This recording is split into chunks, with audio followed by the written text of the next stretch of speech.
नमस्कार, आप सभी का स्वागत है माय केसी पॉइंट पर। दोस्तों, आज हम लोग देखेंगे लूसेंट जी के हिस्ट्री का प्रैक्टिस सेट नंबर 12, जिसमें जितने भी प्रश्न होंगे सारे प्रश्न मौर्य साम्राज्य से संबंधित होंगे। साम्राज्य से संबंधित प्रश्न का एक सेट पहले अपलोड हो चुका है, जिसका लिंक डिस्क्रिप्शन में है, आप वहां से जाकर देख सकते हैं। यदि आपको पीडीएफ चाहिए तो हमारे Telegram group my KC point को ज्वाइन कर सकते हैं। आइए आज का पहला प्रश्न देखते हैं। अशोक के शिलालेख को पढ़ने वाला प्रथम अंग्रेज कौन था?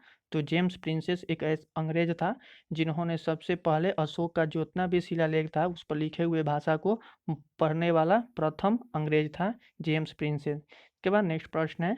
नेक्स्ट प्रश्न कहता है कि सांची का स्तूप किसने बनवाया था? तो सांची का जितना स्तूप था उस सारे स्तूप को अशोक ने बनवाया था। नेक्स्ट प्रश्न है, उत्तरांचल में अशोक का एक किस शिलालेख स्थित है? उत्तरांचल में जो एक अशोक का शिलालेख स्थित है वो उत्तरांचल के कहाँ पर है? तो कालसी में।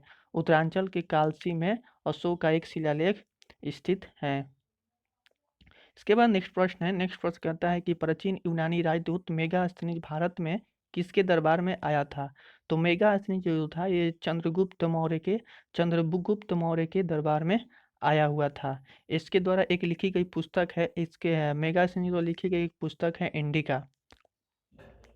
इसके बाद नेक्स्ट प्रश्न है। नेक्स्ट पर कहता है कि चंद्रगुप्त मौर्य ने सेल्यूकस निकेटर को कब पराजित किया था? तो 305 बीसी में, 305 ईसा पूर्व में सेल्यूकस निकेटर को पराजित किया था। कौन? चंद्रगुप्त मौर्य ने।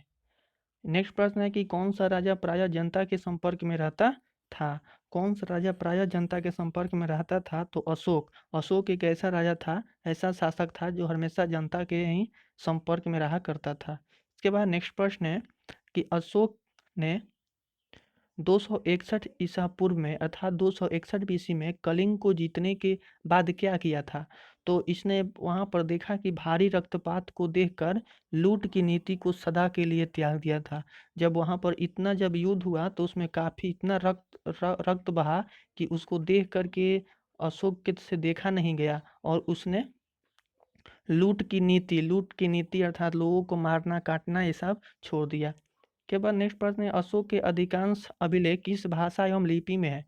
तो अशोक के द्वारा अधिकांश अभिलेख, टोटल अभिलेख कितने हैं? शिलालेख अभिलेख कितने हैं? टोटल 7 है, जिसमें से जो जो भी लिखा गया है वो ब्राही लिपि है। ब्राही लिपि के और प्राकृत भाषा के ब्राही लिपि में लिखा गया है। इसके बाद नेक्स्ट प्रश्न है कि श्रीनगर की स्थापना किस मौर्य शासक ने किया था? अशोक ने। अशोक ने श्रीनगर की स्थापना किया था। मौर्य शासक, किस मौर्य शासक ने? तो अब यदि पूछेगा किस मौर्य शासक ने, तब बोल लिखेंगे अशोक ने। किस ग्रंथ में शूद्रों के लिए आर्य शब्द का प्रयोग हुआ है? तो अर्थशास्त्र में शूद्रों के लिए आर्य शब्द का प्रयोग हुआ है। और अर्थशास्त्र जो पुस्तक है जो राजनीति से संबंधित है, कौटिल्य के द्वारा, चाणक्य कौटिल्य के द्वारा लिखा गया है। कौटिल्य, चाणक्य का ही कौटिल्य या विष्णुगुप्त नाम था। इसके बाद नेक्स्ट प्रश्न है कि किसने पाटलिपुत्र को पोटिब्रोथा कहा है? तो पाटलिपुत्रा को मेगास्थनीज ने पोलिब्रोथा कहा है और इसके द्वारा लिखी गई पुस्तक है इंडिका। मौर्य काल में एग्रोनोमाई किसे कहा गया है? तो सड़क निर्माण अधिकारी को एग्रोनोमाई कहा गया है। के बाद नेक्स्ट प्रश्न है कि मौर्य काल में गुप्तचरों को क्या कहा जाता था? तो गुड पुरुष कहा जाता था। मौर्य काल में जो गुप्तचर हुआ करते थे उनको गुड पुरुष कहा जाता था। इसके बाद नेक्स्ट प्रश्न है कि किस जैन धर्म में चंद्रगुप्त मौर्य ने जैन धर्म अपनाने का उल्लेख मिलता है? तो एक ग्रंथ है, किस ग्रंथ में मिला है कि चंद्रगुप्त मौर्य जो है जैन धर्म अपनाने का उल्लेख हुआ है? तो पर्वन प्र- परिशिष्ट पर्वन एक ग्रंथ है जिसमें चंद्रगुप्त मौर्य की जैन धर्म अपनाने का उल्लेख मिलता है। इसके बाद नेक्स्ट प्रश्न है कि किस महीने किस महीने से मौर्यों का राजकोषीय वर्ष प्रारंभ होता था? तो जुलाई महीने, आषाढ़ से जो राजकीय वर्ष जो होता था वह प्रारंभ हुआ करता था। अशोक के बारे में जानने के लिए सबसे महत्वपूर्ण स्रोत क्या है? तो शिलालेख। अशोक के में जितना 7 से टोटल शिलालेख हैं, इनसे इसको पढ़ कर के ही पता लगाया जा सकता है अशोक के बारे में। अशोक के बारे में जानने के लिए महत्वपूर्ण स्रोत हैं क्या? शिलालेख।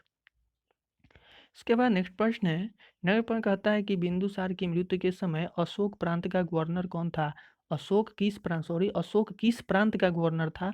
तो उज्जैन प्रांत का। उज्जैन प्रांत का गवर्नर था अशोक। कब? जब बिंदुसार की मृत्यु हुआ उस समय अशोक जो था उज्जैन प्रांत का गवर्नर था। नेक्स्ट प्रश्न है, अशोक ने श्रीलंका में बौद्ध धर्म का प्रचार हेतु किसे भेजा था? तो अशोक का पुत्र था महेंद्र और पुत्री थी संघमित्रा। संघमित्रा पुत्री थी और इन्हीं दोनों को श्रीलंका में बौद्ध धर्म की प्रचार प्रसार के लिए भेजा था। इसके बाद नेक्स्ट प्रश्न है कि अमित घात के नाम से किसे जाना जाता है? तो बिंदुसार को ही अमित्र घात के नाम से जाना जाता है। ये जो बिंदुसार है, इसी बिंदुसार को ही अमित्र घात के नाम से जाना जाता है। दोस्तों, बात हुआ है अमित्र घात का, तो अमित्र घात का मतलब होता है शत्रु विनाशक। शत्रु विनाशक होता है अमित्र घात का मतलब होता है शत्रु विनाशक, शत्रु का विनाश करने वाला।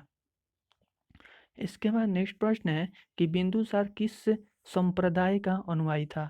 तो ये बिंदुसार जो था आजीवक संप्रदाय का अनुयायी था। नेक्स्ट प्रश्न है, वायु पुराण में बिंदुसार को क्या कहा गया है? भद्रसार कहा गया है। भद्रसार को एक और नाम से जाना जाता है वारिसार भी कहा जाता है। के बाद नेक्स्ट प्रश्न है कि बिंदुसार का उत्तराधिकारी कौन था? तो बिंदुसार का ही उत्तराधिकारी अशोक था। ये अशोक जो था बिंदुसार का ही उत्तराधिकारी था। इसके बाद नेक्स्ट प्रश्न है कि राजगद्दी पर बैठने के समय अशोक कहाँ का राज्यपाल था? जब अशोक राजगद्दी पर बैठने का समय आया उस समय वो कहीं का राज्यपाल था, वहाँ का अवंती का राज्यपाल था पहले। इसके बाद नेक्स्ट प्रश्न है कि पुराणों में अशोक को क्या कहा गया है? तो पुराण में अशोक को अशोक वर्धन कहा गया है। नेक्स्ट प्रश्न है कि अशोक की माता का नाम क्या था?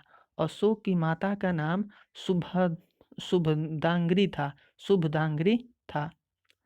इसके बाद नेक्स्ट प्रश्न है कि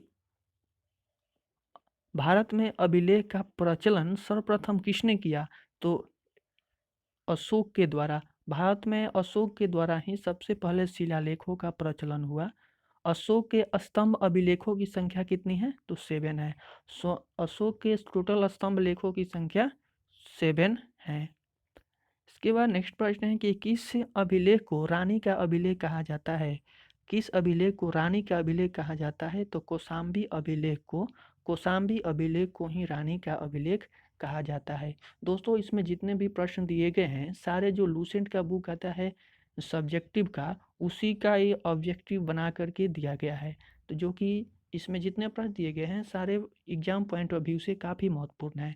तो आपके पास यदि थ्योरी का बुक हो तो उसको पहले अच्छी से पढ़ लें, इसके बाद इस सेट को प्रैक्टिस करें। आपके एग्जाम पॉइंट ऑफ व्यू से काफ़ी महत्वपूर्ण हो जाएगा। इसके बाद नेक्स्ट प्रश्न है कि नंद वंश के विनाश करने के लिए चंद्रगुप्त मौर्य ने किसकी सहायता की थी? तो नंद वंश की विनाश करने के लिए एक कश्मीर के राजा पवर्तक से सहायता ली थी। इसके बाद नेक्स्ट प्रश्न है कि मौर्य वंश का अंतिम शासक कौन था? तो मौर्य वंश का अंतिम शासक बृहद्रथ था। मौर्य वंश का अंतिम शासक कौन था? बृहद्रथ था। दोस्तों, यहाँ तक आप लोगों ने देखा, इसमें जितने भी मौर्य साम्राज्य से संबंधित प्रश्न थे वो सारे हम लोगों ने देखा। तो मौर्य साम्राज्य के संबंधित प्रश्न यहीं पर समाप्त होते हैं। अगला अध्याय में देखेंगे अगले को। तब तक के लिए बाय, टेक केयर। यदि आप चैनल को सब्सक्राइब नहीं किए हैं तो सब्सक्राइब कर लें और साथ ही बेल आइकन को भी दबा लें, दोस्तों के साथ शेयर करें। तो मिलते हैं अगले वीडियो में, तब तक के लिए बाय, टेक केयर।